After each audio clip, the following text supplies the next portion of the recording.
Esse é o Ancapso e nós vamos agora elogiar o Gilmar Mendes. Olha que coisa, meu amigo, a essa altura do campeonato eu vou elogiar o Gilmar Mendes, mas a verdade é que a posição dele, e diga-se de passagem, a posição do Barroso também na questão da pejotização é ótima. O Gilmar Mendes falou claramente que olha, a CLT não é mais uma vaca sagrada e criticou a Justiça do Trabalho. O que eu vivo falando para vocês é que a CLT é o grande bola de peso no pé do brasileiro. O pessoal acha que ela dá algum direito para o trabalhador, que ela melhora a vida do trabalhador, mas não. A CLT é só um peso, só piora a situação para o trabalhador. E esse peso da CLT fica cada vez mais evidente à medida que você tem novas formas de contratação, novas formas de interação econômica que a gente tem vivido hoje, né? Então vamos entender essa reportagem aqui, porque eu acho que isso é importante, isso coloca um ponto importante e é bom saber. É aquilo que eu falo para vocês, o importante é defender ideias. Pessoas podem estar certas, podem estar erradas, algumas pessoas estão muito erradas, mas o que vale no final das contas são as ideias. Essa notícia foi sugerida por Democracia, onde só eu mando, TNT e várias outras pessoas. Obrigado aí ao pessoal que sugeriu notícias lá no nosso site, no visãolibertaria.com, e obrigado a você que está assistindo o nosso vídeo. Se você gosta do nosso conteúdo, por favor, deixe o seu like e se inscreva aqui no canal, né? Pois bem, o Gilmar Mendes estava naquele fórum no LEAD, o mesmo fórum que o André Mendonça falou mais cedo, e também o Alexandre de Moraes falou também, e agora o Gilmar Mendes está falando nesse fórum também. E ele defendeu o debate sobre a pejotização e disse que o Brasil precisa se livrar de amarras do passado. É o que eu falo para vocês, ele está com o pensamento correto, a CLT é uma amarra, é um prejuízo para o trabalhador, não tem, para o empresário o problema é menor. Para o trabalhador é muito pior a CLT, né? Aqui, ó, o ministro do STF criticou a permanência de modelos ultrapassados de trabalho. A audiência sobre pejotização foi adiada para o dia 6 de outubro, né? Então, o ministro Gilmar Mendes do STF afirmou nessa quarta-feira que a discussão sobre novas formas de trabalho não pode ficar presa a amarras do passado. Eu só acho errado nessa história, porque quem trouxe de volta a contribuição sindical foi o próprio Gilmar Mendes, né? Você lembra quando o Lula ganhou a eleição, já estava pacificado que não tinha imposto sindical, não tinha contribuição sindical, tudo inconstitucional. Os sindicatos podem sobreviver, podem existir, evidentemente, todos somos a favor de qualquer associação voluntária de pessoas, mas esses sindicatos têm que viver de contribuições dos seus sócios, de quem quer fazer parte do sindicato. Você não pode ter uma associação que cobra de pessoas que não querem se associar àquela associação, né? Enfim, e foi o Gilmar Mendes que mudou o voto dele para permitir de novo a contribuição sindical, que hoje tantas pessoas ficam chateadas indo em sindicato fazer carta de oposição e coisa e tal, uma dor de cabeça danada, e foi justamente o voto do Gilmar Mendes que permitiu essa lambança toda, né? Mas agora ele está falando a coisa certa aqui, ó. O decano da corte destacou que insistir em modelos ultrapassados gera insegurança jurídica, mina a livre iniciativa e contamina o ambiente econômico, em prejuízo do próprio valor social do trabalho. É o que eu falo para vocês, se tem uma coisa que faz uma diferença enorme entre Brasil e Estados Unidos, é exatamente essa ideia idiota de achar que você protege o trabalhador com leis. Leis são um instrumento muito pouco efetivo, no final das contas, para resolver qualquer problema que seja. Em algumas situações, você pode dizer que uma lei resolve alguma coisa. É lógico que tem que ter lei contra uma pessoa matar outra. Beleza, não pode matar. Se você matou, você tem que ter uma punição por isso. Mas essa ideia de achar que lei resolve qualquer problema, isso é um erro. E ao contrário, a lei ela só coloca custos na sociedade. E esses custos são invariavelmente pagos pela parte mais fraca. É por isso que se ganha tão bem lá nos Estados Unidos, porque justamente você não tem essa amarra da CLT, lá você não tem direito a nada, a menos que você negocie com o seu patrão, né? E aqui no Brasil tem um monte de lei, coisa e tal, que acaba acontecendo? A parte mais fraca acaba pagando o custo dessa lei. Os salários aqui no Brasil são muito baixos. E você ainda inclui em cima disso daí a insegurança jurídica, que é um custo enorme no Brasil, que é o que ele fala do trabalho, né?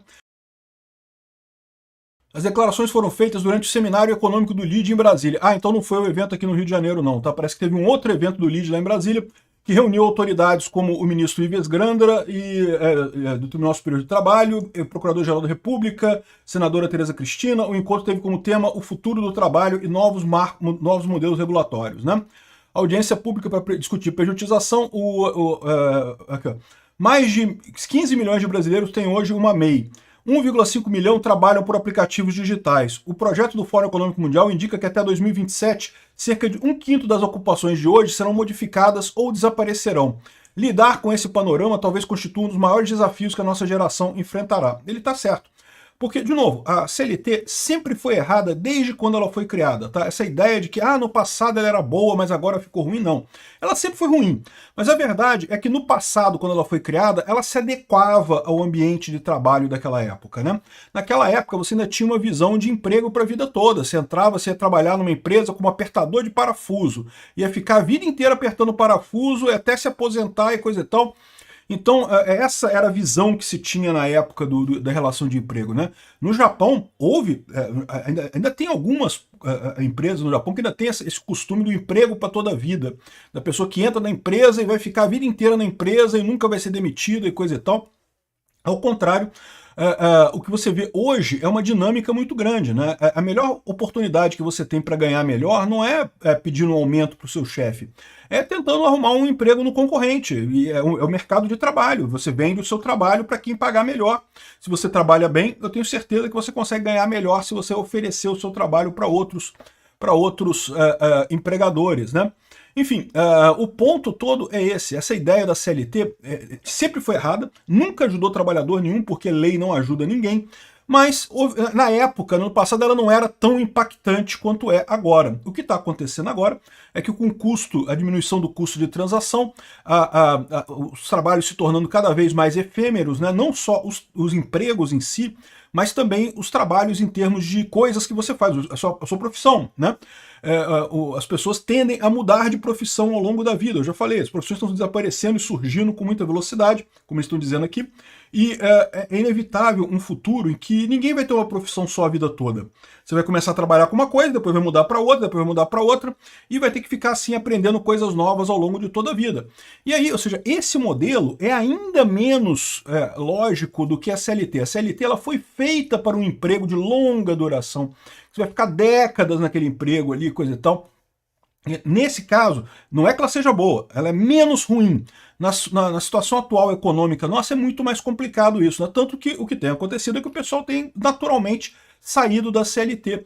E é o que eu falo para vocês, eu fico fascinado com isso, porque eu já fazia vídeos contra a CLT há muito tempo, sempre tive uma opinião muito ruim da CLT, né? Eu nunca fui CLT na vida, nunca assinei minha carteira de trabalho na vida. Sempre trabalhei como empresário justamente porque eu vejo a CLT como um absurdo, uma coisa que não tem lógica. Mas eu sempre tive dificuldade de convencer as pessoas assim, não, porque protege o trabalhador, mas o patrão é malvadão. Não é lógico que o patrão é malvadão, tudo quanto é patrão é malvadão, os empregados é malvadão também, amigo. Todo mundo no mundo é malvadão, não tem esse papo de pessoa bonzinha no mundo, não. Tirando papai e mamãe, meu amigo, todo mundo é malvadão nesse mundo, cara. Isso não quer dizer nada, a lei não te ajuda, o governo é malvadão também, você sabia? O Getúlio Vargas, o Lula, esse pessoal é malvadão também, não tem ninguém bonzinho nesse mundo, meu amigo. Então, essa história de que lei vai resolver o problema do trabalhador não vai, né? Mas aí, o engraçado é isso, eu sempre discuti muito, argumentei muito contra a CLT e nunca tive muito sucesso com isso, a verdade é essa, tem que confessar que não. Mas quando começaram os trabalhos de aplicativo, de repente o pessoal percebeu. Por quê? Porque na prática, o pessoal começou a usar realmente, a trabalhar sem CLT, e perceber que, olha só, não, esse negócio sabe, dá para ganhar dinheiro, pô, dá para fazer uma vida com isso, né? E as pessoas perceberam as desvantagens da CLT, né? Como é que a CLT engessa as relações e coisa e tal. Outra coisa curiosa é a questão da Justiça do Trabalho, né? Que é uma justiça que foi criada pelo Getúlio Vargas na época, porque ele queria fazer a justiça dele, né? Então, a Justiça do Trabalho, para quem não sabe, nasceu dentro do Ministério do Trabalho. Não era órgão do Judiciário, era órgão do Executivo. O Getúlio Vargas queria fazer a justiça dele, porque ele queria botar esse negócio de CLT e coisa e tal. Então, uma justiça totalmente sem lógica, sem princípio, sem uma razão de existir.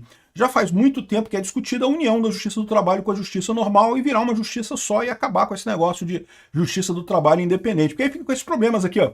A questão de fraude é da pejotização, é Justiça do Trabalho ou contratação de autônomos e PJ da vara civil. Né? Se fosse uma justiça só, você entra na justiça e pronto. Agora fica esse dilema, que é um dilema que não faz sentido. A Justiça do Trabalho ainda tem um problema que ela, como ela quer se justificar, ela acaba aceitando muitas ações para dizer que tem razão de existir, né?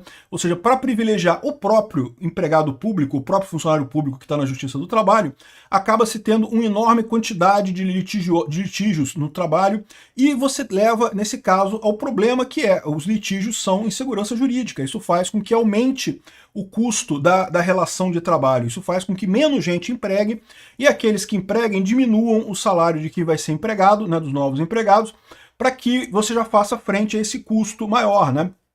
Esse custo da insegurança jurídica.